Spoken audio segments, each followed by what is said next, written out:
தமிழர்களின் number 1 choice Tamil matrimony.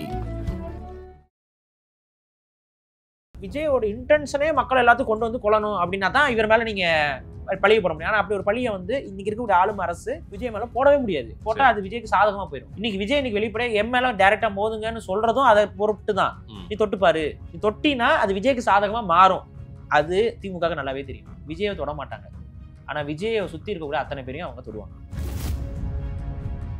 இன்னைக்கு விட்ட வீடியோ அன்னைக்கு நைட்டு வந்துருக்கும். இது ரொம்ப காலதாமதமா இந்த காட்சி வருது. ஏன் இவ்வளவு காலம் எடுத்துக்கிட்டதா? அது தவறான அட்வைஸா இருக்கலாம். ட்வீட் போட்டார்ல, அவர் அந்த வேல தானே ட்வீட் நடந்திருக்கு. வர வழியில ஒரு வீடியோவை அவர் கொடுத்திருந்தா அவர் மேல வைக்கக்கூடிய இந்த பிரச்சனை இருக்குல்ல, 2 நாளா என்ன பண்ணிட்டு இருந்தீங்கிற மாதிரி ஒரு இது இருந்திருக்காரு. அவர் அங்க நிறுத்தி நிதானமா சில இடங்கள்ல கேமராவை முறைச்சு, அந்த கேமரா முறைக்கல, அந்த இடத்துல யாரை முறைக்கிறாங்கிறது உங்களுக்கே தெரியும். அப்ப அவர் ஓப்பன் அலிகேஷன் வச்சுட்டாரு. சொல்லிட்டு இது வரைக்கும் எங்களோட எந்த கூட்டத்திலும் இந்த மாதிரியான இழப்புகள் எதுவுமே வரல, கரூர்ல மட்டும் ஏன் வருதுன்னு சொல்லி ஒரு பாஸ் கொடுக்குறாரு. அந்த இடத்துல நம்ம ஃபீல் பண்ணிக்கிறோம் அவங்க என்ன சொல்ல வராங்க. விஜய் வாட்டு வீட்டில் இருந்தார், அவர் வாட்டு பனையூர்ல இருப்பாரு, அவராடு அப்பப்போ வெளியில வந்துட்டு தலையை காமிச்சிட்டு போயிட்டு இருந்தாரு. நம்மலாம் வந்து அவரை ரொம்பவே சீண்டி அவர் ஈகோவை சொரிஞ்சு தன்னோட ரசிகர்களுடைய தரம் என்ன, தனக்கு வாக்காளர்களாக மாறக்கூடியவர்கள் எப்படி நடந்து கொள்வார்கள்ங்கிறதுல அவருக்கு ஒரு அனுமானம் இருந்திருக்கு. வெயில நிப்பாட்டி வச்சுக்கோ நம்ம மக்களை. உங்களுக்கு ஏசி வண்டி, ஏசி காரு, புல்லட் ப்ரூஃப் வண்டி, நீங்க வாட்டு பாதுகாப்பா வருவீங்க, பாதுகாப்பா போவீங்க, உங்களுக்கு வந்து ஜெட் செக்யூரிட்டி பாதுகாவலர்கள்லாம் இருப்பாங்க. ஆனா அங்க இருக்கக்கூடிய பெண்களுக்கோ குழந்தைகளுக்கோ எந்த பாதுகாப்பும் கிடையாது. இந்த லைட் ஆஃப் பண்ணி விளையாண்டதை நீங்க பார்த்திருப்பீங்க. ஆமா, இது என்ன அளவுக்கு மெச்சூரிட்டியான ஒரு விஷயம் நீங்க நினைக்கிறீங்க? இல்ல, அது வந்து ஒரு சினிமாத்தனத்தை தன்னுடைய ரசிகர்களுக்கு காட்ட வேண்டிய தேவை இருக்குன்றதுனால பண்ணாரா என்னன்னு தெரியல. உண்மையான உயிர்களோட நீங்க தொடர்புல இருக்கீங்க. அப்ப இங்க உண்மையா இருக்கும்போது இந்த இடத்துல சினிமாத்தனமே இருக்கக்கூடாது உங்ககிட்ட. முப்பெரும் விழா கூட்டத்தை 30 பேர் கூட்டம் ஒண்ணு நடந்துச்சு அப்படின்னு கிண்டல் பண்ணாரு. அதாவது இந்த சம்பவம் எல்லாம் நடந்துட்டு இருக்கிற சமயத்துல கிண்டல் பண்ணாரு. அவருக்கு தெரியல, அந்த கம்பேரிசன் தெரியலன்னு இல்ல, அந்த கம்பேரிசனை அவங்க நரேஷனா கொண்டு வரணும்னு பாக்குறாங்க. உங்களால ஒரு பெரிய கூட்டத்தை கூட்ட முடியல, ஆனா விஜய் சார் வந்தாருன்னா எவ்வளவு பெரிய கூட்டம் கூடுது பாருங்க அப்படிங்கிற ஒரு நரேஷனை செட் பண்ணணுங்கிற எண்ணம் டிவி கேக்கு இருந்துச்சு. அவங்க இப்ப மயங்கிட்டாங்க. இப்ப இவங்களை நீங்க வெளியில கொண்டு போய் விடணும். விஜய் இருக்கிற வரைக்கும், இந்த கூட்டம் கலையாத இருக்கிற வரைக்கும் உங்களால பண்ண முடியாது. ஆட்டோமேட்டிக்கா உங்க ஃப்ரஸ்ட்ரேஷன் யார் மேல திரும்பும்? விஜய் மேலேயே கூட திரும்பும். அப்ப விஜய் மேல திரும்பும்போது ஒரு கவன ஈர்ப்புக்காக சிலர் வந்து இந்த கொடியை தூக்கி இது பண்ணி அடிக்கிறது, வண்டி அடிக்கிறது, அப்புறம் கெட்ட வார்த்தையில கத்துறது, விஜயவே வந்து திட்டி வெளியில போதும் நிப்பாட்டிட்டு கிளம்பு, இந்த மாதிரி கத்துறதெல்லாம் நடந்ததாக அங்க களத்துல இருந்த ஒரு சிலரும் சொல்றாங்க. இந்த ட்ரோன் ஷாட்ஸ் இருக்கு இல்லைங்க, 2 பக்கமும் கரு கும்முன்னு இருக்குது. அந்த ஒரு ரோட்ல மட்டும் தான் வெளிச்சம் இருக்கு. அது ஜென் செட்டோட வெளிச்சம். நிறைய பேர் என்கிட்ட சொன்னது என்னன்னா, அந்த கூட்டத்துல கலந்துக்கிட்டவங்க அந்த வெளிச்சத்தை நோக்கியே நிறைய பேர் இந்த ஜென் செட்டுக்காக வந்தாங்கன்னு சொல்றாங்க. இருட்டுல எந்த பக்கம் போறதுன்னு தெரியாம வெளிச்சம் இருக்க பக்கம் போவோம்ட்டு. ஆதவர்ஜுனா அந்த கட்சியில பொறுப்புல இருக்கவர். தாவேகா மாதிரியான தொண்டர்கள், விஜய் ரசிகர்கள் மாதிரியான தொண்டர்கள் உங்க பக்கம் வச்சுக்கிட்டு இப்படி ஒரு ட்வீட்டை போட்டீங்கன்னா ஓப்பன் வயலன்ஸுக்கு கூப்பிடுற மாதிரி. இது ரொம்ப தப்பான ஒரு ட்வீட். அதனால தான் அவர் டெலீட் பண்றதுக்கு சொல்லியிருப்பாங்க ஃபோன் பண்ணி. நீங்க அதை டெலீட் பண்ணுங்க, இல்லைன்னா ஆக்ஷன் எடுப்போம்னு சொல்லியிருப்பாங்க. அதனால தான் டெலீட் பண்ணிட்டாரு.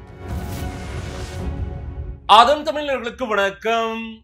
பல்வேறு துறைகளில் ஆக சிறந்த ஆளுமைகளை சந்தித்து நாம் நேர்காணல் எடுத்து வருகிறோம். அந்த வகையில் மீண்டும் நம்மோடு இணைந்திருக்கிறார் தமிழ் தேசிய சிந்தனையாளர் திரு பாரிசாலன் அவர்கள். அவரிடம் கேட்பதற்கு நிறைய இருக்கின்ற வாரங்களோடமே கேட்போம். வணக்கம் பாரி. வணக்கம். இந்த கரூர் சம்பவம், தமிழக வெற்றி கழகம், அந்த கட்சி மீதான பார்வையில நீங்களுமே பல விமர்சனங்களையும் கேள்விகளையும் வச்சிருந்தீங்க. பிரச்சாரத்துக்கெல்லாம் வெளியே வர மாட்டேன்றாரு, பேச மாட்டேன்றாரெல்லாம் சொன்னோம். பிரச்சாரத்தை தொடங்கினாரு. ஆனால் அந்த பிரச்சாரம் தொடங்கி 3வது வாரம், அது வாரம் சனிக்கிழமை பிரச்சாரமே பல விமர்சனமாச்சு.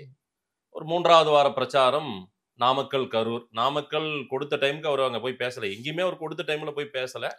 அதை மீறி தான் போறாரு. ரோட் ஷோ மாதிரி போறாரு, வண்டியிலேயே உட்காந்துருக்காரு. கரூர்ல பெரிய விபத்தாக மாறி ஒரு துயர சம்பவம். 41 பேர் இது வரைக்கும் இறந்துருக்காங்க.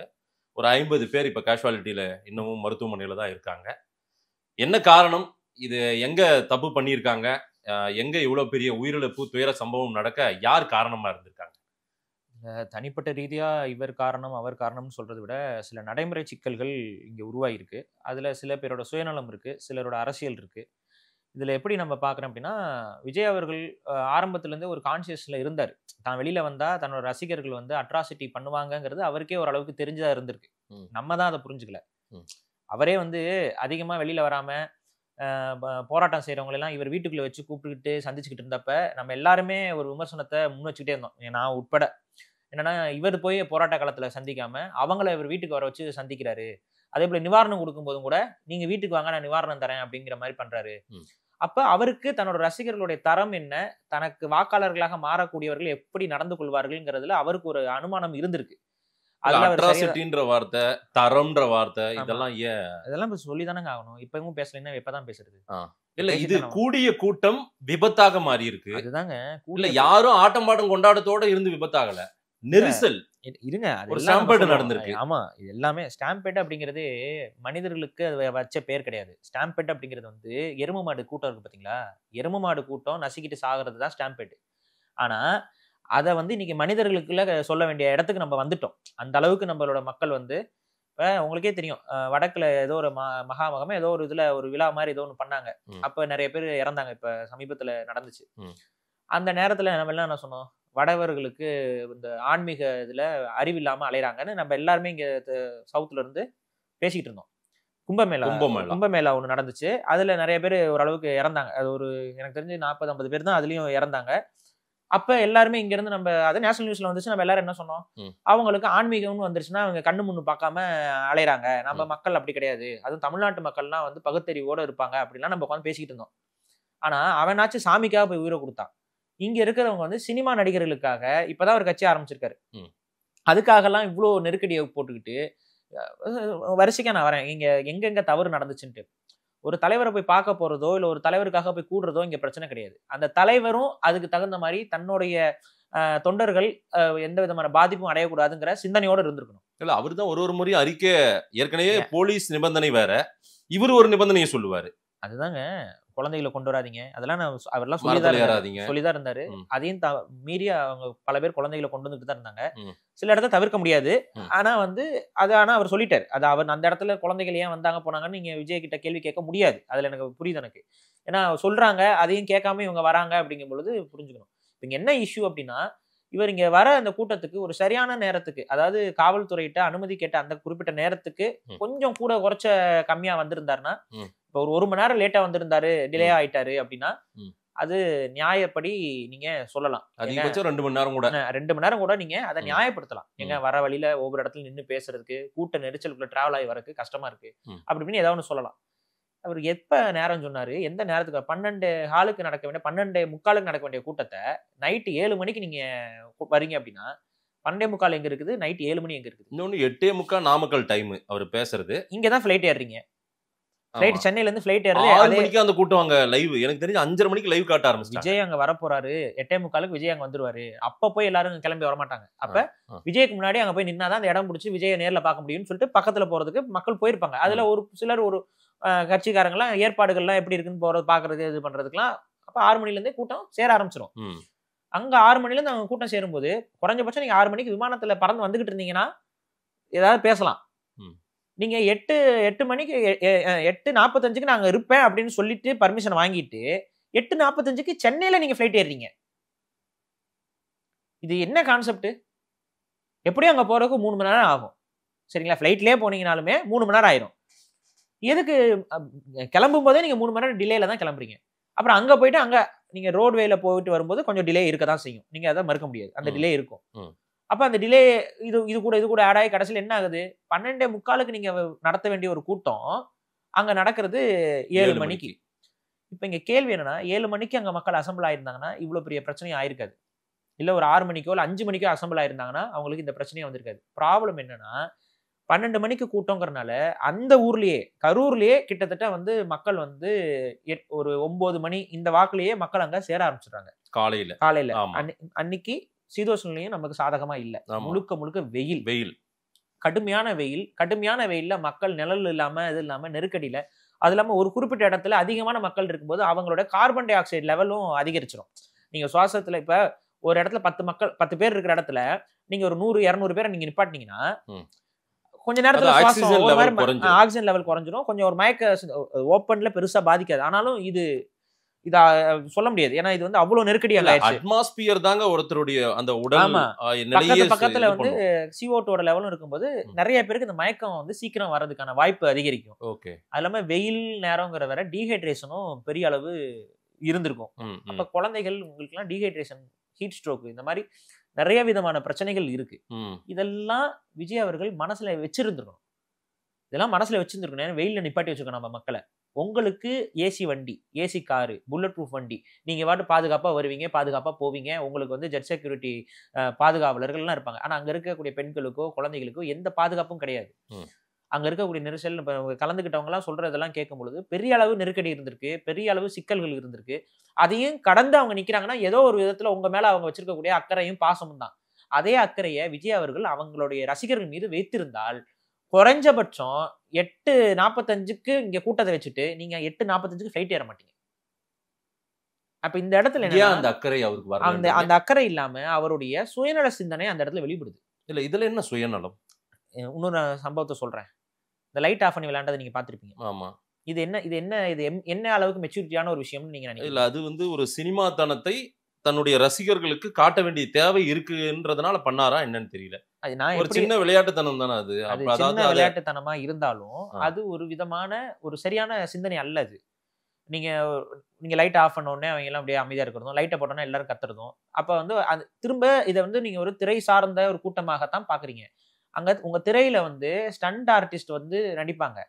அவங்களுக்கு மூச்சு திணறல் வராது. அவங்க அதுக்கெல்லாம் பழக்கப்பட்டவங்களா இருப்பாங்க. அவங்களுக்கு உயிர் போறதெல்லாம் வந்து கொஞ்சம் ரேரா நடக்கும். ஏன்னா அது நடிப்பு.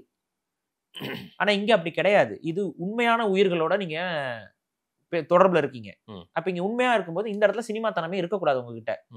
சோ அந்த சினிமாத்தன சிந்தனையும் நம்ம கூட்டத்தை இவங்களுக்கு ஒரு உளவியல் வந்திருக்கும். இப்ப நான் உண்மையிலே சொல்றேன், விஜய் அவர்களுக்கு கூடக்கூடிய கூட்டம் பெருங்கூட்டம்.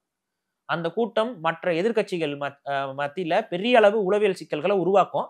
வாக்கு போடக்கூடிய மக்கள் மத்தியிலையும் விஜய் வந்துருவாரு போல அப்படிங்கிற பேச்சை உருவாக்கிருச்சு. இப்ப எத்தனை கூட்டம் நடந்துச்சு? 3 கூட்டம் தான் நடந்தது.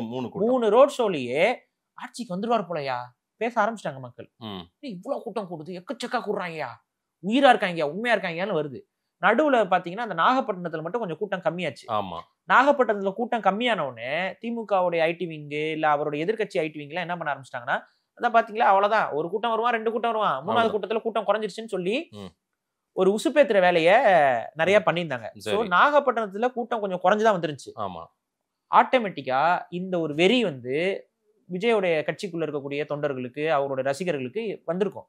அப்ப இந்த முறை அடுத்த கூட்டத்துல வந்து மித்த எல்லாத்தையும் நீங்க திருச்சி கூட்டத்தை விட இதை விட பெரம்பலூர் இதெல்லாத்தையும் பெரிய கூட்டத்தை கூட்டணுங்கிற ஒரு மோட்டிவ் இவங்களுக்குள்ள வந்துருச்சு. திரு விஜய் அவர்கள் ஒரு வீடியோ ஒன்று வெளியிட்டிருக்காரு. அந்த வீடியோவும் வந்திருக்குது. அது குறித்தான தகவல்களும் எங்களுடைய செய்தியாளர்கள் எனக்கு அனுப்பியிருக்காங்க.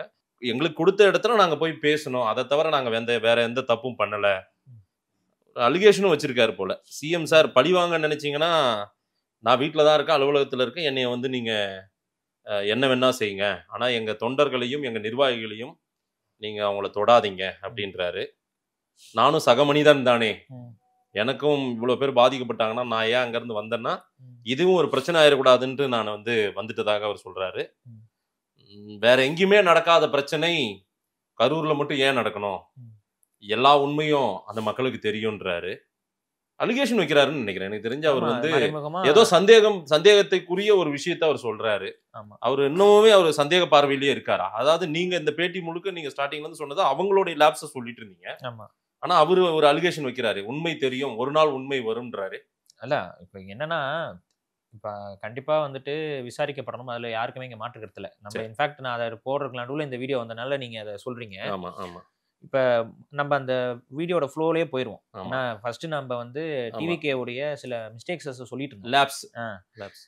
இப்ப இங்க என்னன்னா, அங்க இந்த நாகப்பட்டின கூட்டத்தை பத்தி தான் நம்ம பேசிட்டு இருக்கோம். அதுல ஓரளவுக்கு கூட்டம் குறைஞ்சிருக்கு அப்படிங்கிற ஒரு விஷயம் வந்து செய்தி ஊடகங்களால முன்னெடுக்கப்பட்டுச்சு. அது குறிப்பா இந்த டிஎம்கே ஈகோ சிஸ்டத்தால அது பரப்பப்பட்டுச்சு. அதாவது அவங்கள இது பண்ணாங்க, கேலி கிண்டல் பண்ணாங்க. ஆமா, பாருங்க ஒரு 2 கூட்டம் தான் ஆளு சேர்க்க முடியும், எல்லா கூட்டத்துக்கு வந்துட்டு இருக்க மாட்டாங்கிற மாதிரி ஒரு இது பண்ணாங்க. அப்ப ஆட்டோமேட்டிக்கா அடுத்த சனிக்கிழமை நம்ம வைக்கக்கூடிய கூட்டம் என்பது பெரிய அளவுல இருக்கணும்னு சொல்லி அதிகமாவே நீங்க பாத்தீங்கன்னா டிவிகே உடைய அந்த அவங்களோட இன்ஸ்டா ஹேண்டில்ஸ், அவங்களுடைய ரசிகர்களுடைய ஹேண்டில்ஸ், இது எல்லாத்துலயுமே ஒரு படி மேல போட்டு அவங்க வந்து இந்த வேலையை செஞ்சாங்க. ஓ.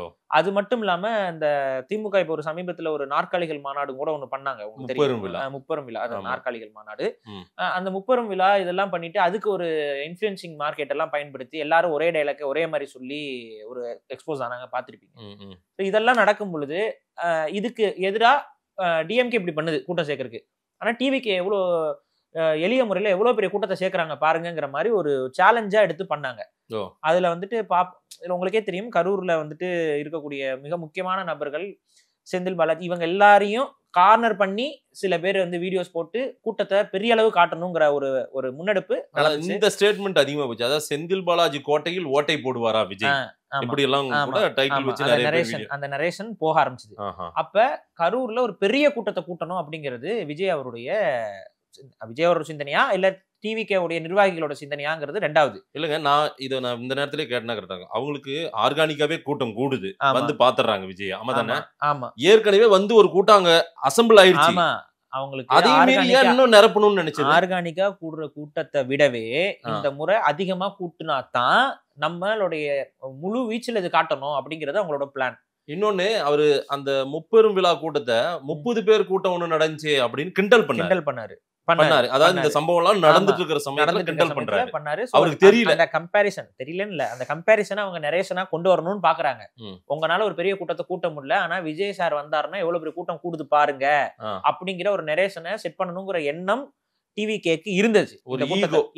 ஈகோனே வச்சுக்கலாம், அது ஈகோனே வச்சுக்கலாம். டிஎம்கேக்கும் டிவிகேக்கும் நடுவுல இருக்கக்கூடிய ஈகோ. அப்ப அந்த பெரிய கூட்டத்தை கூட்டணும்னு அவங்க முடிவு பண்றாங்க. சோ இதுக்கு எதிராக ஆளுங்கட்சியாக இருக்கக்கூடிய திமுக தரப்புல அவங்க இதை கூட சென்ஸ் பண்ணாம இருக்க மாட்டாங்க. அப்ப அந்த பெரிய கூட்டத்தை காட்டக்கூடாதுங்கிறது இவங்களோட சென்சேஷனா இருக்கும். ஓகே. அப்ப இவங்க என்ன பண்றாங்க, இவங்க ஒரு இடத்துல கேக்குறாங்க, இந்த இடத்துல நாங்க கூட்டம் நடத்த போறோம்னு இது பண்றாங்க. அதுக்கு பதிலா இவங்க வந்து கொஞ்சம் அதை விட கொஞ்சம் சின்ன இடமா, இப்ப இந்த 3மே பப்ளிக் மீட்டிங்ஸ் நடக்கிற இடம் தான், யாரும் வந்து நடக்காத ஒரு இடத்துல கொடுத்தாங்கன்னு சொல்லல. நான் விசாரித்த வரைக்கும் இந்த வேலுச்சாமிபுரம் இப்ப உங்களுக்கு இடம் கொடுத்தாங்கல்ல, இவங்க கேட்ட 2 இடம் இதை விட சின்ன இடம் தான் சொல்றாங்க. நம்ம விசாரித்த வரைக்கும் சொல்றாங்க. அது நமக்கு தெரியல. இங்க என்ன சிக்கல் நான் சொல்றேன் பாருங்க. இவங்க கேட்ட அந்த ரவுண்டானா வந்து அந்த கூடுற இடத்துல பெரிய ஸ்பேஸ், அதுக்கப்புறம் இருக்க ரோட்ஸ் வந்து மேபி சின்னதா இருக்கலாம். ஆனா கூடுற இடம் வந்து ஒரு டைரக்ஷன்ல மட்டும் கிடையாது மக்கள், அது ஒரு 4 ரோடு சேர்ற ஒரு இடமா இருக்கு. ஏதோ ஒரு பாலம் கூட இருக்கு. ஆமா, 4 பேர் சேர்ற இடமா இருக்கு. அதுல கிரௌட் வந்து உங்களால அதிகமா ஸ்ப்ரெட் பண்ணிட முடியும். இது ஆனா இந்த இடங்கள்ல வந்து ஆல்ரெடி டிஎம்கே கூட்டம் போட்டிருக்கு. இப்ப சமீபத்துல கூட கூடி உதயநிதி ஸ்டாலின் எல்லாம் போனப்பெல்லாம் அங்கதான் கூடியிருக்காங்க. அதாவது நாடாளுமன்ற தேர்தல் ஜோதிமணி அவங்க எல்லாம் போகும்போது அங்க கூடியிருக்காங்க. சோ இது டைரக்ட் கம்பேரிசன் வரும். டிஎம்கேவோட கூட்டம் டிவிகேவோட கூட்டம்ங்கிறத டைரக்டா கம்பேர் பண்ணி காட்டுறது. அதேதான் ஏடிஎம்கேக்கும். இவங்க அதனால ஏடிஎம்கேவும் அந்த இடத்த கேட்டு இருந்திருக்காங்க, அவங்களுக்கும் அதை கொடுக்காம வேற ஒரு இடம் தான் கொடுத்துருக்காங்க போல. அதாவது இப்ப விஜய் எந்த இடத்துல பேசினாரோ அதே இடம் தான் ஏடிஎம்கே கொடுத்திருந்தது. ஆமா. இப்ப இங்க என்ன சிக்கல் ஆகுதுன்னு பாத்தீங்கன்னா, ஆல்ரெடி இந்த கிரௌடு வந்து உங்களுக்கு விஜயோட ரசிகர்கள் வந்து கொஞ்சம் இன்னும் பக்குவப்படல, அரசியல் தெளிவில்லை, பக்குவப்படல.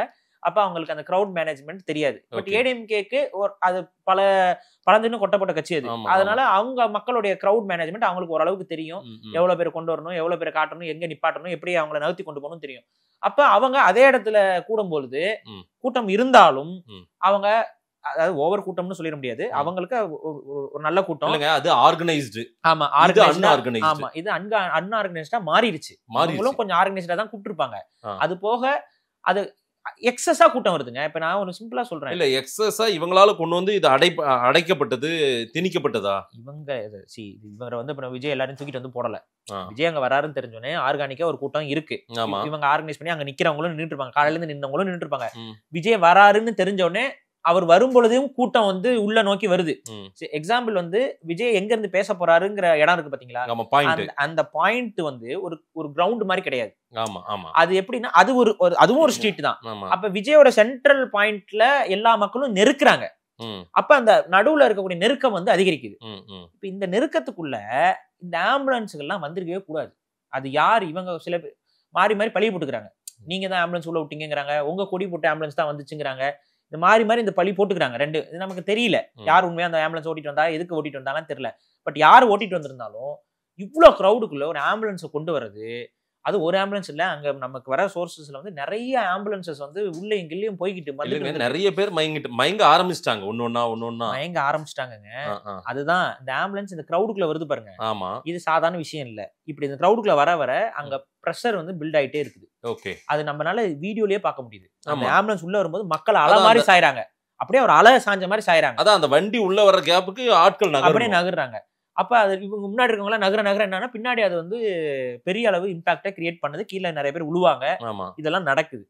ஸோ இது வந்து ஒரு மிஸ்மேனேஜ்மெண்ட்டா நான் பாக்குறேன். அங்க வந்திருக்க கூடாது. அந்த ஆம்புலன்ஸ் அப்படியே வந்திருந்தாலும் ஏதாவது ஒரு சிஸ்டமேட்டிக்கா இருந்திருக்கும். உள்ள இருக்கிறவங்கள ஏதாவது மயங்கி விழுட்டாங்கன்னா அவங்கள வெளியில கொண்டு வரதுக்கு ஏதாவது ஒரு அப்படி ஏதாவது பண்ணி ஒரு இடத்துல ஆம்புலன்ஸ் வந்து பிக்கப் பண்ணி போயிடுற மாதிரி இருந்துச்சுன்னா இது இவ்வளவு பெரிய இஷ்யூ ஆயிருக்குமான்னு தெரியல. ஆனா ஆம்புலன்ஸ் அவங்க விழுகிற இடத்துக்கு ஆம்புலன்ஸ் வருது.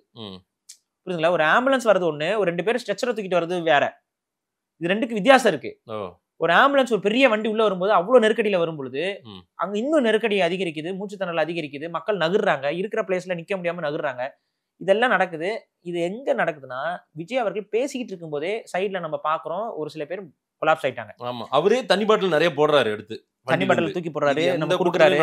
ஆமா, அப்ப நிறைய பேர் கொலாப்ஸ் ஆறாங்க. அதுக்கப்புறம் ஒரு மிஞ்சி போனா ஒரு 3 to 4 மினிட்ஸ்ல அவர் பேச்சையும் நிப்பாட்டிக்கிறாரு. அவ்வளவுதான், முடிக்கிறாரு. அவர்தான் பேசுறாரு. ஆமா, அவ்வளவுதான். ஆமா, சரி, அதுன்னா பட் இந்த கூட்டத்தை வேகமாவே முடிக்கிறாருங்கிறது நம்மளால உணர முடியுது. ஏன்னா அந்த இடத்துல கூட்டத்துல மயங்க ஆரம்பிச்சிட்டாங்கிறத அவரும் ரியலைஸ் பண்றாரு. அவர் குழந்தை காணும் போது அதை பத்திய செய்தி வருது, இவர் சொல்றாரு, இதெல்லாம் நடக்குது நம்ம பாக்குறோம்.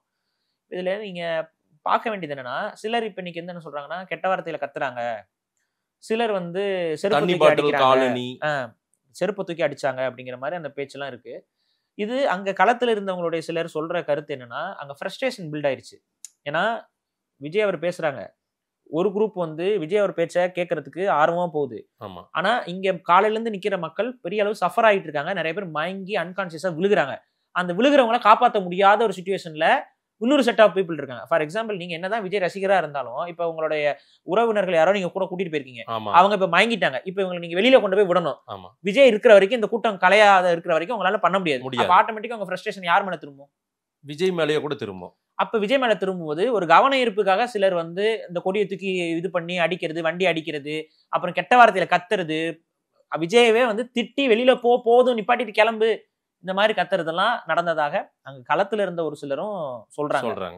இன்னொரு தரப்பு என்ன சொல்லுதுன்னா, எப்படிங்க விஜய் மேல உயிரா இருந்து அங்க நிக்கிறவங்க விஜய் ஏங்க திட்டணும், இந்த கேள்வியும் வருது.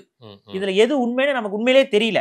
அது விசாரணை தான், அவங்க தான், அது காவல்துறை தான் விசாரிக்கணும். அதுக்கு அப்புறம் யார் செருப்பு எடுத்தா அது அவங்களுக்கு தான் தெரியும், யாருக்கு வீசினாங்களோ இவங்க அவங்களுக்கு தான் தெரியும். அப்ப இது வந்து அந்த களத்துல இருந்தவங்களுக்கு அங்க என்ன வந்து மிஸ் ஆச்சு. ஆனா எல்லாரும் சொன்னது சஃபகேஷன் நடந்தது உண்மை. ஆனா திரு விஜய் அவர்கள் வீடியோ பத்தி நம்ம கடந்துட்டு பேசுறோம், கண்டிப்பா பேசுறோம். அவரு அது ரொம்ப இம்பார்ட்டன்ட் இல்ல, அவர் ஒரு சந்தேகப்படுறாரு. நான் வந்துடுறேன் ஃபர்ஸ்ட் இப்ப இந்த இதெல்லாம் வந்துடுறேன். நம்ம அடுத்து நான் ஆளுங்கட்சி தரப்புலயும் சில விஷயங்கள் நம்ம சொல்ல வேண்டியது இருக்கு. அப்ப இந்த இடத்துல இவ்வளவு சஃபகேஷன் இருந்ததுல யாருக்கும் மாற்றுக்கிறதே இல்ல. சஃபகேஷன் இருந்தது உண்மை. அந்த சஃபகேஷன் வந்து சிலரோட சதியால அதிகரிக்கப்பட்டதாங்கிற ஒரு சந்தேகத்தை இன்னைக்கு வந்து இணையதளத்துல எல்லாம் நிறைய பேர் பேச ஆரம்பிச்சிருக்காங்க. விஜயும் இப்ப பேசிட்டாரு, இந்த வீடியோலயும் அவரும் அதை வந்து முன்வைக்கிறாரு. சோ இப்ப இங்க கேள்வி என்ன அப்படின்னு பாத்தீங்கன்னா, இதை வந்து நம்மளால ஜட்ஜ் பண்ண முடியாது. இதை வந்து காவல்துறையோ இல்ல சிபிஐக்கு மாத்துறாங்களோ, ஒரு நபர் ஆணையம், ஆமா, ஏதாவது ஆணையம் போட்டு அதுல ஏதாவது ஒரு விசாரணை பண்ணி அதுலதான் யாராவது இந்த சமூக விரோதிகள் உள்ள வந்து இந்த கூட்டத்தை கொலாப்ஸ் பண்ணணுங்கிற நோக்கத்திற்காகவே சில வேலைகளை பண்ணாங்களாங்கிறது தெரியல. அலிகேஷன்ஸ் ரொம்ப ஃபார் ஃபெச்டான சில அலிகேஷன்ஸ் கூட வச்சுட்டாங்க, பிளான்டு அப்படி இப்படிலாம் சொல்ல ஆரம்பிச்சிட்டாங்க. இப்ப இத எப்படி செஞ்சிருந்தா, அரசாங்கம் இதுல என்ன செஞ்சிருந்தா இதை தடுத்திருக்கலாம் அப்படிங்கிற ஒரு பார்வை நம்ம ஒரு கன்சர்ன்ல நம்ம வைக்கிறோம். இது வந்து அரசாங்கத்தின் மீது குறை சொல்லணும்னோ குற்றம் சொல்லணுங்கிற நோக்கத்தோடயோ நம்ம இதை பேசல. மாறா இனிமேது இந்த மாதிரி ஒரு நெருக்கடியில அரசாங்கம் இருக்கும்போது இந்த வேலைகளை செஞ்சிருக்கலாமேன்னு ஒரு ஆலோசனையா தான் ஒரு சமூக பொறுப்பின் அடிப்படையில் ஒரு ஆலோசனை இவ்வளவு மெனக்கிட்டு சொல்ல வேண்டியதா இருக்கு. நம்ம இதை பேசும்போது ஃபெலிக்ஸ் நடுவில் வந்துட்டு போறாரு, அப்படி முகம் அப்படி வந்துட்டு போகுது, அதுக்காக சேர்த்து சொல்றேன் நான். அப்ப இதை நான் இதுக்காக தான் நம்ம இதை பதிவு பண்றோம். என்ன அப்படின்னா, இந்த கூட்டம் விஜய் தரப்புல சொல்ற கருத்து என்னன்னா, இந்த கூட்டம் வரும்பொழுது போலீஸ் வந்து விஜயோட வண்டியை சுத்தி நிக்கிறது நம்மளும் பாக்குறோம். அதுக்கப்புறம் இதுல காவல்துறை என்ன சொல்றாங்கன்னா, நாங்க வந்து உள்ள வர வேண்டாம்னு சொன்னோம், அதையும் மீறி அவர் உள்ள வந்துட்டாரு, ஏன் எங்களை கண்டு பயமா அப்படின்னு சொல்லிட்டு உள்ள வந்துட்டாருன்னு காவல்துறை நீதிமன்றத்துல சொல்றாங்க. அதாவது நாங்க 2ஆம் கட்ட தலைவர்கிட்ட சொன்னோம், ஆமா, அது கன்வே பண்ணாங்களா இல்ல விஜய்க்கு பண்ணல இவங்க அப்படின்ற மாதிரி சொன்னாங்க. இவங்க உள்ள வரத வந்து நாங்க தடுக்க முடியல அப்படின்னாங்க. இது வந்து இவங்க மேபி சொல்லியிருக்கலாம். பட் இவங்க பர்மிஷன் கொடுத்துருக்காங்கல்ல, இந்த இடத்துல நடத்திக்கோங்கன்னு பர்மிஷன் கொடுத்துருக்காங்க. ஸோ நாங்க அங்கதான் நடத்த போறோம்னு சொல்லிட்டு கூட வந்திருக்கலாம். ஒருவேளை காவல்துறை அந்த சீரியஸ்னஸ் அவங்க கட்சிக்கு புரிய வைக்காம கூட போயிருக்கலாம். இதோட சீரியஸ்னஸ் அவங்களுக்கு புரிய வைக்காம கூட இருந்திருக்கலாம். சொல்ற விதத்துல நம்ம எப்படி நம்ம எடுத்துக்கலாம் தெரியல. மாவட்ட செயலாளர்கிட்டே இந்த தகவலை கொடுத்து இது கேஷுவாலிட்டியா மாறப்போகுது, ஏதோ எங்களுக்கு சிக்கலா தெரியுது, அதனால ஒரு 50 மீட்டருக்கு முன்னாடியே நில்லுங்க. இது காவல்துறை இப்ப வந்து நீதிமன்றத்திலையும் நீதிபதிகள்கிட்டயும் சொல்லக்கூடிய ஸ்டேட்மெண்ட்ஸ்.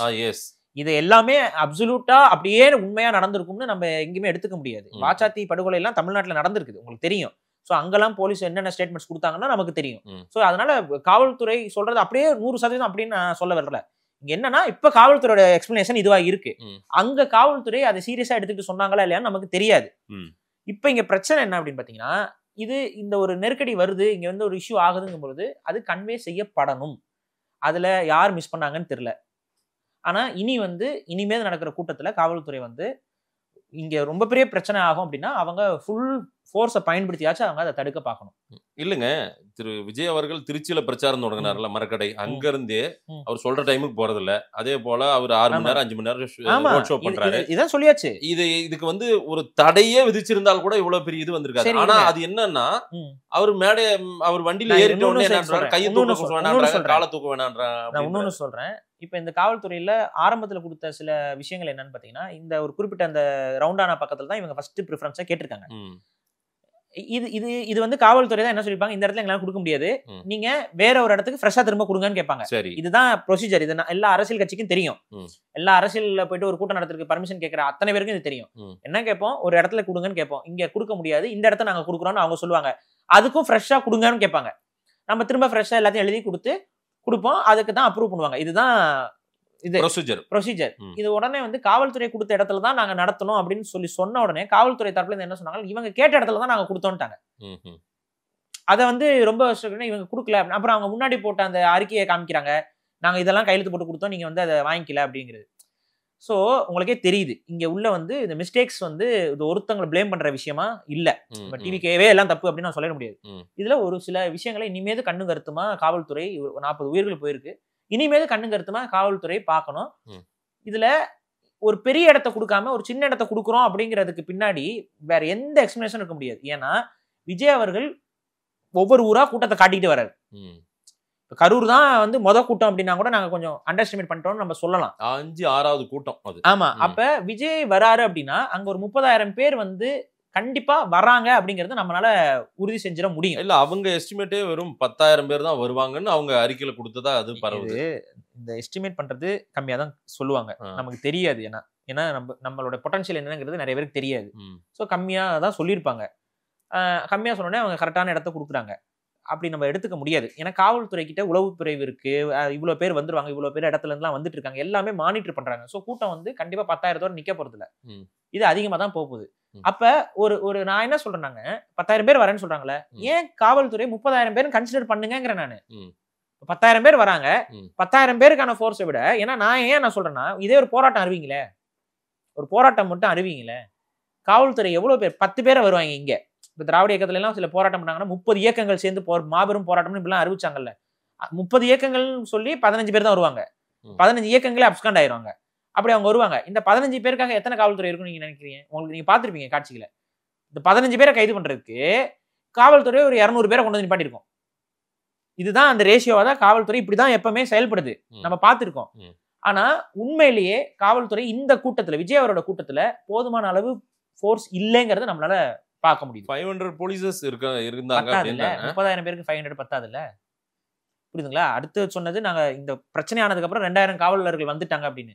பிரச்சனை ஆனதுக்கு அப்புறம் 2000 காவலர்கள் வர்றதுக்கு பதிலா பிரச்சனைக்கு முன்னாடியே 2000 காவலர்கள் வந்திருந்தா இது பிரச்சனை ஆயிருக்குமாங்கிறதே ஒரு கேள்வி. அந்த போலீஸ் பிரசன்ஸ் வந்து எப்பவுமே ஒரு அளவுக்கு கூட்டத்தை சப்ரஸ் பண்ணும். அந்த முந்திக்கிட்டு போறது இது பண்றதெல்லாம் கொஞ்சம் தடுக்கும். இவங்க தான் ஒரு கட்டுப்படாத ஒரு கூட்டமா இருக்காங்க, எல்லா இடங்கள்லயும் ஏறிக்கிறாங்க. அதாவது டிரான்ஸ்ஃபார்மர்ல ஏறி நிக்கிற கூட்டத்தை நம்ம இப்பதானுங்க பாக்குறோம். அது கரண்ட் இருக்கா இல்லையான்னு கூட தெரியாம ஏறி நிக்கிறாங்க. இல்ல கரண்ட் கட் பண்ணிட்டாங்க, அது ஒரு விஷயம் இல்ல. ஆனா இது ஏறதுனாலதான் அவங்க கட் பண்றாங்க, அதையும் எழுதி அவங்க கேக்குறாங்க, ரெக்வஸ்ட் பண்றாங்க. சரி, ஆமா, அது பார்த்தேன், அது நோட்டீஸ்ல பார்த்தேன், கரண்ட் கட் பண்ணி கொடுங்க. ஆனா இதெல்லாம் வந்து ஒரு கிரியாவுக்கியா நடந்துருச்சு. நீங்க பாருங்க, ஒரு கிரௌட் இருக்கு, அந்த கிரௌட்ல ஆல்ரெடி நெருக்கடி. அப்புறம் விஜய் அவர் கிளம்பிட்டாரு. கிளம்புனதுக்கு அப்புறம் கிரௌட் எந்த பக்கம் போறதுன்னு தெரியாம ஒரு மாதிரி ஒரு குரூப் இந்த பக்கம் வருது, ஒரு குரூப் அந்த பக்கம் போகுதுன்னு ஒரு ஸ்டாக்னண்டா இருக்கிறாங்க. இந்த டைம்ல காவல்துறை வந்து அவங்கள அப்புறப்படுத்துறதுக்கும் இறங்குறாங்க. காவல்துறை அப்கோர்ஸ் ஒரு சில இடங்களில் லத்தி பயன்படுத்துறாங்க. அப்ப அங்க ஒரு பேனிக் நடக்குது. இதெல்லாம் நடக்கும் பொழுது கரெக்டா ஜென் செட் வந்து ஆஃப் ஆயிடுது.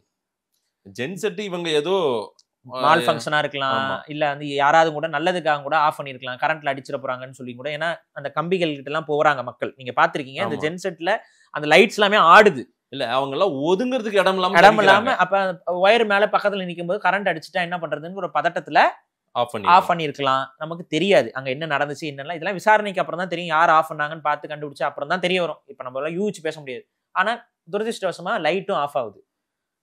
ஆல்ரெடி எலக்ட்ரிசிட்டி போர்ட்ல இருந்து கரண்ட்டும் கட் பண்ணிட்டாங்க அந்த ஏரியால. அப்ப என்ன ஆகுதுன்னா இருட்டு வேற ஆயிடுச்சு. இருட்டுல மனிதர்கள் வந்து பேனிக் ஆவாங்க. ஒரு பக்கம் லத்தி சார்ஜ் நடக்கும் பொழுது பேனிக் வந்து அந்த கிரௌடுக்குள்ள வருது.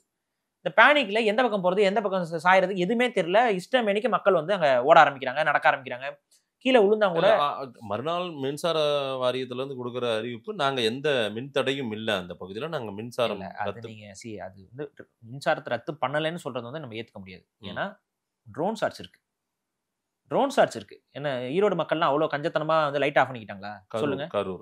கரூர் மக்கள்லாம் அவ்வளவு கஞ்சத்தனமா லைட் ஆஃப் பண்ணிட்டு உட்காந்துட்டாங்களா? எல்லாரும் எப்படி எல்லா வீட்லயும் லைட் ஆஃப் பண்ணிக்குவாங்களா?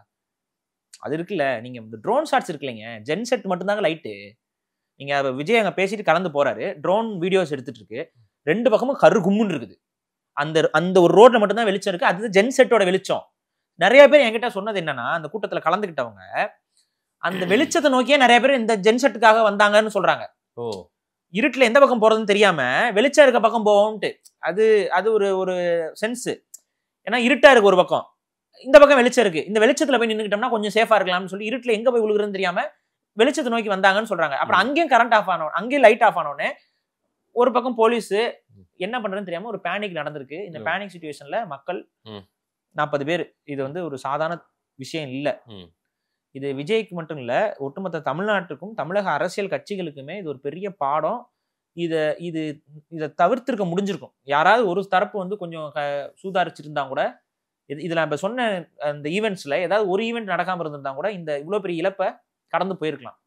ஒண்ணு மேஜரா நான் வந்து ஃபீல் பண்றது என்னன்னா, தயவு செஞ்சு இந்த அரசியல்வாதிகள் காலையில ப்ரோக்ராம்ஸ் போடாதீங்க பிரச்சாரத்துக்கு. நான் விஜய்க்கு மட்டும் நான் சொல்ல, இது பொதுவாகவே சொல்றேன்.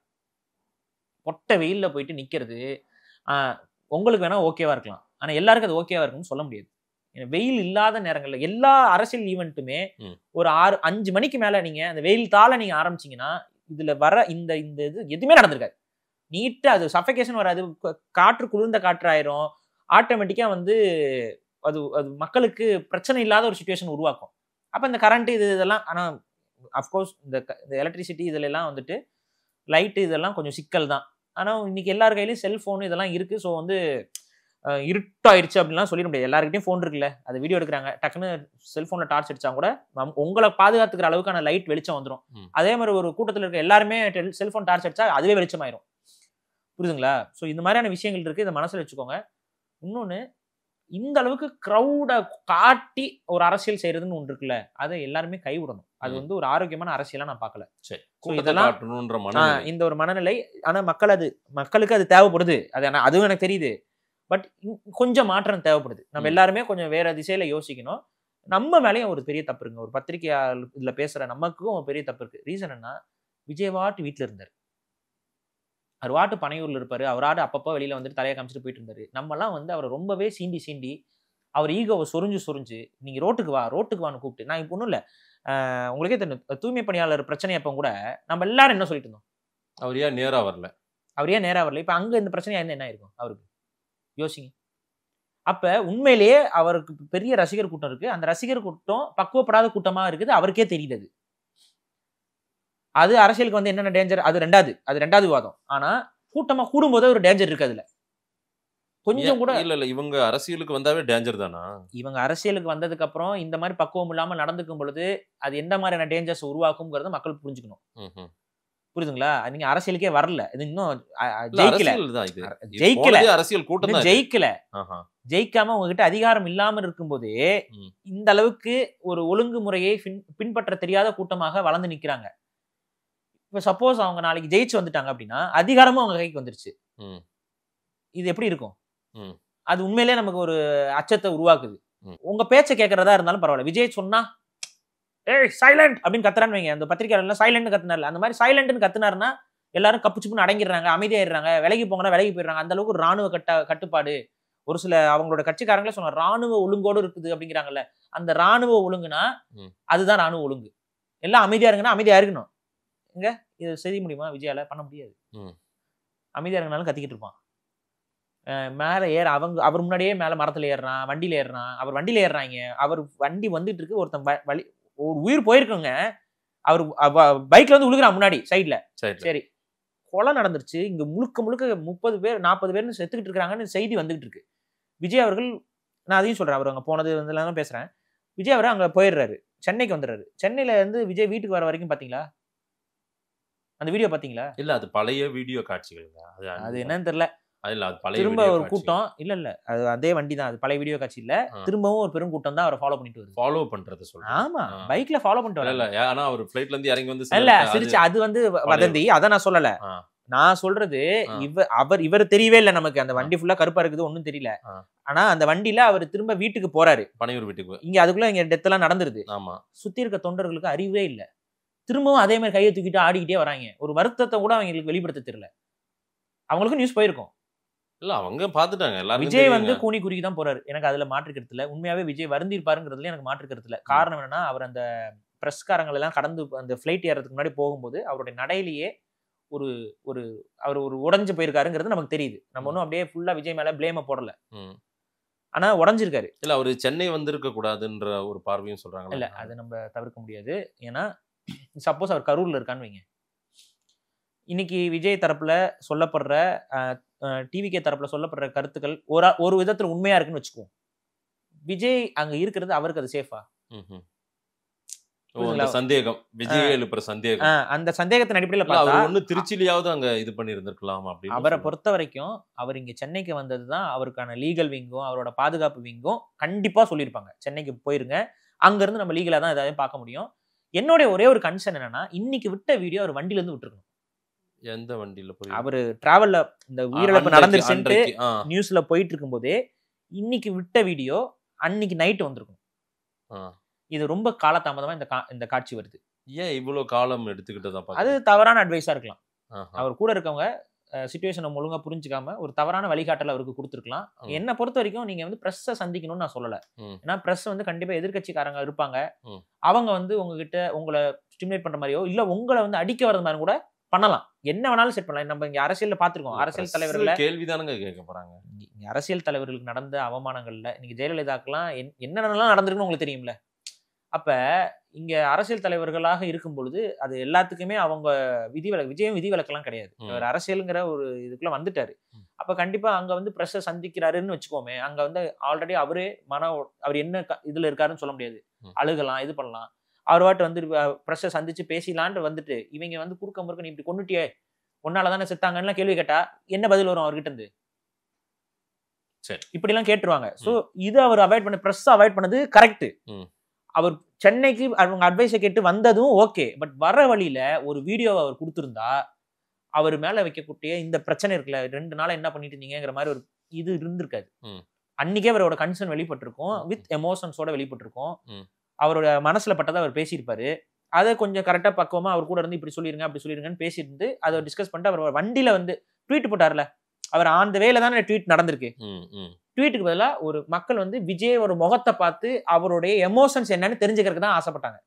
இவ்வளவு பெரிய இழப்பு நடந்திருக்கு, இந்த இழப்புல விஜயோட எமோஷன்ஸ் என்ன, இதுதான் தெரியல மக்களுக்கு. இப்ப இது தெரியலனே அந்த சைக்கிள் கேப்ல தான் பழைய வீடியோ எல்லாம் போட்டு அவர் சிரிச்சுக்கிட்டு போறாரு, அவருக்கு கவலை கிடையாது அப்படிங்கிற மாதிரிலாம் இந்த வதந்திலாம் ஏன் வருது? மக்கள் அந்த எமோஷன் தேவை, அந்த இடத்துல தான் அவர் அடிக்கிறாங்க.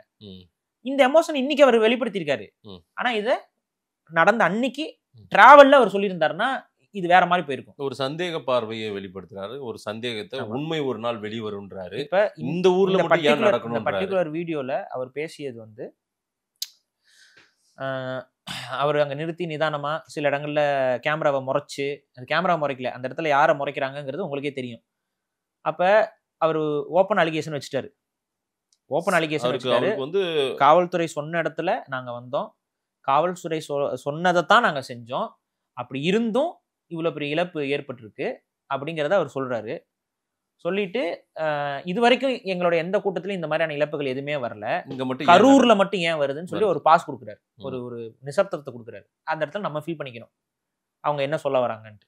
அவர் டைரக்டா சொல்ல முடியாது, பட் அங்க ஓப்பன் அலிகேஷன் அங்க வச்சுட்டாரு. ஓப்பன் அலிகேஷன் வச்சுட்டாரு. ஓப்பனா ஒண்ணு நான் சொல்றேங்க, இப்ப ஆஸ் பர் நம்ம பேசுற நேரத்துல விஜய் மேல மக்களுக்கு ஹேட் இல்லை, இன்னும் ஹேட் இல்ல. கட்சிகள் தான் ஹேட் இருக்கு, கட்சிகள் மத்தியில விஜய் மேல அலிகேஷன்ஸை தொடர்ச்சியா வச்சுட்டு இருக்காங்க. ஸோ ஒரு சாமானிய மக்கள் பார்வையில இருந்து நீங்க பார்க்கும் பொழுது அவர் என்னங்க பண்ண முடியும்? அவரும் நடிகர், பெருங்கூட்டமா இருக்கு. இவன் மக்கள் அங்க இருந்த கூட்டத்தெல்லாம் கூட திட்டுறாங்க, ஆனா விஜயை திட்டுறது கொஞ்சம் கம்மியா தான் இருக்கு. நம்ம சொல்றோம், மக்கள்கிட்ட எடுத்து சொல்றோம், இந்த சில விஷயங்களை இவர் சரி செய்யணும், இவர் தப்பா பண்ணிக்கிட்டாரு, இவர் மேலேயும் ஒரு கரை இருக்குன்னு நம்ம சொல்றோம். ஆனா அதை மக்கள் அக்செப்ட் பண்ணல இப்ப வரைக்கும். மக்கள் என்ன சொல்றாங்க, அவர் இப்படி வராரு, கூட்டம் வரும்னு தெரியும், எல்லா பக்கமும் வராரு, ஸோ இந்த இடத்துல மட்டும் எப்படி இந்த ஒரு டெக்னிக்கல் இது பிரச்சனை ஆகுது. இப்ப அதையே தான் அவரு அந்த இடத்துல இருந்து தான் எடுக்கிறாரு. என் மேல வச்ச அன்புனாலதான் அங்க அத்தனை பேர் வந்தாங்க, அதை அவர் மென்ஷன் பண்றாரு. இது என் வாழ்க்கையிலே என்னால மறக்க முடியாது, ரொம்ப பெரிய வேதனையில் இருக்கேன், என்னால ஏத்துக்க முடியல, இதெல்லாம் அவர் சொல்றாரு. இதெல்லாம் கரெக்ட். அடுத்தவர் என்ன சொல்றாருன்னா, கரூர்ல மட்டும் ஏன் நடந்துச்சுங்கிற இடத்துல ஒரு கொஸ்டின் மார்க்க மக்கள்கிட்ட வச்சிடறாரு. கரூர் மக்கள் எனக்கு அழைச்சு பேசுறதுலாம் இறைவன் எனக்கு அழைச்சு பேசுறது மாதிரி இருக்கு, அவங்க சொல்ற உண்மைகள் எனக்கு. அப்பனா ஓப்பனா என்ன சொல்ற, கரூர் மக்களுக்கு உண்மைகள் தெரியும். அப்ப அவர் என்ன சொல்ல வர்றாருன்னா, இப்ப சில வீடியோஸ் எல்லாம் வந்துட்டு இருக்கு, அந்த வீடியோஸ் எல்லாம் போட்டவங்களை எல்லாம் இப்ப தமிழக அரசு கைது பண்ணிட்டு இருக்காங்க, அதையும் கண்டிக்கிறாரு. இந்த உண்மை வெளியில வராம இருக்கிறதுக்கு ஒரு மாதிரியான ஒரு பிரச்சனை போய்கிட்டு இருக்கு, சில பேர் கைது செய்யப்படுறாங்க. அடுத்து ஒரு ஓப்பன் சேலஞ்ச் வைக்கிறாரு. என்ன ஓப்பன் சேலஞ்ச்னா, முதல்வர் மேலேயே ஒரு அலிகேஷன் வைக்கிறாரு. சிஎம் சார் என் மேல உங்களுக்கு என்ன பழி வாங்கணும்னு நீங்க நினைச்சீங்கன்னா என்ன கைது பண்ணுங்க, நான் என்னுடைய வீட்லயும் இல்லைன்னா என்னோட அலுவலகத்திலயும் தான் இருப்பேன். ஸோ ஓப்பனா தன்னோட அட்ரஸையும் சொல்லிடுறாரு, நான் வீட்டுல இருப்பேன், அலுவலகத்தில் இருப்பேன், கைது பண்ணுங்க, என்ன கைது பண்ணுங்க, தேவையில்லாம என்னுடைய தொண்டர்களையோ அவங்களையோ ஹராஸ் பண்ணாதீங்க, மக்களுக்கு உண்மை தெரிஞ்சாகணும், நீதிமன்றம் இதெல்லாத்தையும் அவர் சொல்றாரு. இதெல்லாம் அடுத்து விசாரிக்கணும், முழுமையா விசாரிக்கணும். ஆனா ஓப்பனா ஒரு சைடுல என்ன சொல்லியிருக்காங்கன்னா, இது ஒரு விபத்துன்னு அவரு சொல்லல. அந்த வீடியோல விஜய் இதை விபத்தா பார்க்கல, அவர் அப்படி பார்க்கலங்கிறத அது வெளிப்படுத்துறாரு. அந்த வீடியோவுடைய கண்டென்ட் நீங்க உணர்றது அதான். ஆமா, இது ஒரு மிஸ் ஹேப்பனிங் அப்படிங்கிற மாதிரி பார்க்காம, இதுக்கு பின்னாடி ஒரு அரசியல் கன்ஸ்பைரசி இருக்கு, அரசியல் சதி இருக்குங்கிறத விஜயோட பார்வையில அவர் அதை தான் மக்கள்கிட்ட கன்வே பண்றாரு. இந்த வீடியோவை பார்க்கும்போது இதுக்கு பதில் என்னன்றது வரும், நம்ம அதை பார்ப்போம். ரொம்ப முக்கியமா ஆதவ் அர்ஜுனா ஒரு ஸ்டேட்மெண்ட் கொடுத்தது, அந்த ட்விட்டர் பதிவு, நீக்கப்பட்ட பதிவு, நீங்க பாத்தீங்களா? பேய்கள் அரசாண்டால் அப்படின்ற ஸ்டேட்மெண்ட் எல்லாம் சொல்லிட்டு அவர் சொல்றாரு, இலங்கையிலும் நேபாளத்திலும் நடந்த புரட்சி எல்லாம் இங்க வரணும்ன்றாரு. இளைஞர்களே வாங்க. அந்த ட்வீட் இல்ல இப்ப இல்ல, அதை புரிஞ்சுக்கோங்க. ஸோ இது என்னன்னா, இது ஒரு அவசர குடுக்கத்தனமா வந்த பதிவா நான் பாக்குறேன். ஆல்ரெடி இப்போ லா அண்ட் ஆர்டர் சிச்சுவேஷனு, தமிழ்நாட்டுடைய விஷயங்கள்லாம் ரொம்ப ஒரு இதாக இருக்குது. இப்போ நம்மளாம் பேசும்போது பார்த்து பேசுகிறோம், ஏன்னா நம்ம சொல்கிற ஒரு வார்த்தை தவறாக புரிந்து கொள்ளக்கூடாதுங்கிறதுல அவ்வளோ கான்ஷியஸாக நம்ம பேசிக்கிட்டு இருக்கோம். ஆனால் வேற வழி இல்லை, இந்த நேரத்தில் சில விஷயங்கள் பேசி தான் சரி செய்யவும் முடியும், அதனால தான் உட்காந்து பேசுகிறோம். இக்கட்டான சூழல் தான் இருந்தாலும் ஒரு மக்களுக்கு ஒரு புரிதல் வேணும், அப்போ தான் அடுத்த கட்ட சமூகம் கரெக்டாக இருக்குங்கிறதுக்காக நம்ம உட்காந்து பேசுகிறோம். இது ஆதவ் அர்ஜுனாக்கு தெரியணும், அவரும் அரசியல்ல கத்துக்குட்டிங்கிறத இந்த ட்வீட் மூலமா வெளிப்படுத்திட்டாரு. ஏன்னா நீங்க சொல்ல வர்றது, நேபாளத்துல என்ன நடந்துச்சு, அங்க அங்க இருக்கக்கூடிய எக்கனாமிக் ப்ராப்ளம் மட்டும் இல்ல, அங்க இருக்கக்கூடிய ஒட்டுமொத்த அரசியல்வாதிகளையும் வீடு பூந்து அடிச்சு அவங்களுடைய பொருட்கள் சூறையாடப்பட்டு அரசு நிறுவனங்கள்லாம் திவாலாக, இது ஒரு கலவரம். கலவரத்தை நம்ம புரட்சின்னு நம்ம எடுத்துக்க முடியாது. இப்ப மெரினாவில் நடந்தது புரட்சி, மக்கள் யாருக்கும் தீங்கு இல்லாம ஒரு இடத்துல கூடுறாங்கன்னா அது மெரினா புரட்சி. நேபாளத்தில் நடந்தது கலவரம், அது அந்நிய நாட்டு சதிகள் அதுல இருக்கு, அதுக்கு பின்னாடி ஒவ்வொரு நாடும் இருக்குது, புரியுதுங்களா? அப்ப அது சோசியல் மீடியா அவுட் பிரேக்ல ஏற்பட்ட ஒரு விஷயத்த இது கூட கம்பேர் பண்ணி பேசுனீங்க அப்படின்னா, அதுவும் தாவேகா மாதிரியான தொண்டர்கள், விஜய் ரசிகர்கள் மாதிரியான தொண்டர்களை உங்க பக்கம் வச்சுக்கிட்டு இப்படி ஒரு ட்வீட்டை போட்டீங்கன்னா, இது ஓப்பன் வயலன்ஸுக்கு கூப்பிடுற மாதிரி இல்ல. ஏன் அந்த மாதிரி அந்த தொண்டர்களை வச்சுக்கிட்டு இப்படி பேசுறீங்க? அப்புறம் இப்ப சரி, இப்ப ஆதவ் அர்ஜுனா அந்த கட்சியில பொறுப்புல இருக்கவர், அவர் இப்படி ஒரு ட்வீட்டை போடுறாருன்னா, இது பொறுப்பு இல்லாம போட்ட விஷயம் தாங்க. இது ரொம்ப தப்பான ஒரு ட்வீட், அதனாலதான் அவர் டெலீட் பண்றதுக்கு சொல்லியிருப்பாங்க, ஃபோன் பண்ணி நீங்க அதை டெலீட் பண்ணுங்க இல்லைன்னா ஆக்ஷன் எடுப்போம்னு சொல்லியிருப்பாங்க. அதனாலதான் டெலீட் பண்ணிட்டாரு. ஏன்னா கண்டிப்பா இது குற்றமா மாறும். இவரோட பேச்சை கேட்டுட்டு ஒரு 2000 பேர் 3000 பேர் இப்ப ரோட்ல இறங்கிட்டானா என்ன பண்ணுவீங்க? அந்த மாதிரி கூட்டம் தான் இது. ஆமா, இறங்க மாட்டாங்களா? நான் கேட்குறேன், 40 பேர் செத்துட்டாங்க. ட்விட்டர்ல என்ன ட்ரெண்ட் ஆயிட்டு இருக்கு? Stand with Vijay. விஜய் நல்லா தானே இருக்காரு. செத்துட்டாங்க. செத்தவங்களுக்காக அது அதாங்க டிஎம்கே எக்கோசிஸ்டம் அரெஸ்ட் விஜய் அப்படிங்கிற ஒரு இது ஹேஷ்டேக ட்ரெண்ட் பண்ணுது. அதுக்கு ஆப்போசிட்டா ஸ்டாண்ட் வித் விஜய் அப்படிங்கிறத ட்ரெண்ட் பண்ணுது.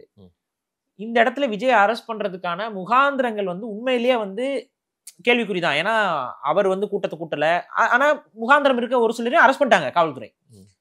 இப்ப இது எப்படி இது பண்ணலாம்னா, விஜயோட இன்டென்ஷனே மக்கள் எல்லாத்தையும் கொண்டு வந்து கொல்லணும் அப்படின்னா தான் இவர் மேல நீங்க பழிய போட முடியும். ஆனா அப்படி ஒரு பழிய வந்து இன்னைக்கு இருக்கக்கூடிய ஆளும் அரசு விஜய் மேல போடவே முடியாது. போட்டா அது விஜய்க்கு சாதகமா போயிடும். இன்னைக்கு விஜய் இன்னைக்கு வெளிப்படைய எம் மேல டைரக்டா மோதுங்கன்னு சொல்றதும் அதை பொறுத்து தான். நீ தொட்டுப்பாரு, நீ தொட்டினா அது விஜய்க்கு சாதகமா மாறும். அது திமுக நல்லாவே தெரியும். விஜயை தொட மாட்டாங்க. ஆனா விஜயை சுத்தி இருக்கக்கூடிய அத்தனை பேரையும் அவங்க தொடுவாங்க. விஜய்க்கு சப்போர்ட் பண்றவங்க, விஜய்க்கு கூட இருக்கிறவங்க, முக்கியமான சோர்சஸ், டாப்ல இருக்கிறவங்க, அவரோட நெருக்கத்துல இருக்கவங்க, உண்மையா நிக்கிற தம்பிமார்கள், இவங்க அது நடந்துதான் இருக்கும். அது நடக்கும். இப்ப இந்த மாதிரி ஒரு வீடியோ வெளியிட்ட பிறகாகவும் அது நடக்கும். அவர் அதான் சொல்றாரு, முடிஞ்ச என்ன தொடுங்க அப்படின்ட்டு. உங்களை தொட மாட்டாங்க. எதுக்கு உங்களை தொடணும்? உங்களை தொட வேண்டிய அவசியமா உங்களுக்கு கிடையாது. உங்க ஆட்களை தொடும்போது அவங்களுக்கு அவங்கனால செயல்பட முடியாம அடி வாங்குவாங்க. அவங்களுக்கு ஒரு பெரிய பின்னடைவாகும். அவங்களுக்கு லைஃப்ல ஒரு பெரிய செட்பேக் ஆகும். அதை வச்சுதான் உங்களை ஆஃப் பண்ணுவாங்க. வர நாட்கள் அதுவாதான் இருக்கும். அதுதான் நடக்குது. இப்ப நம்ம பாக்குறோம், நிறைய பேர் கைது பண்ணிட்டு இருக்காங்க. சோ அவங்களுக்கான சப்போர்ட் சிஸ்டத்தை எல்லாத்தையுமே கைது பண்ணுவாங்க. உண்மை வெளிவருமா? உண்மை எதுன்னு நமக்கு தெரியாது. ஆனா இது எல்லா உண்மையும் இறைவனுக்கு தெரியும். இதைதான் நான் பல உண்மைகள் இந்த உலகத்துல வெளிவராமையே காணாமையும் போயிருக்கு. ஆனா இறைவனுக்கு தெரியும் யார் மீது உண்மைன்ட்டு. தமிழக மக்கள் வந்து பாத்துக்கிட்டு இருக்காங்க. நடக்கக்கூடிய நிகழ்வுகள் எல்லாம் பாத்துக்கிட்டு இருக்காங்க. இதுல நான் 19 விஜய் செய்ததெல்லாம் தவறு, அரசு செய்ததெல்லாம் சரி நான் சொல்லல. இதுக்குள்ள அரசியல் நடந்திருக்குங்கிறத என்னால மறுக்க முடியாது. கண்டிப்பா இதுக்குள்ள ஒரு ஈகோயிஸ்டிக்கான ஒரு அரசியல் நடந்திருக்கு. கூட்டம் காட்டுறதுல ஒரு அரசியல் நடந்திருக்கு. அதுல அவருக்கே தெரியும். அரசியல் பிழைத்தோருக்கு அறம் கூற்றாகட்டும்ங்கிறதா என்னோட கருத்து. மக்கள் என்ன சொல்றாங்க பார்க்கலாம். நேரில் வந்து நேரம் கொடுத்து பேசியதுக்கு நன்றி.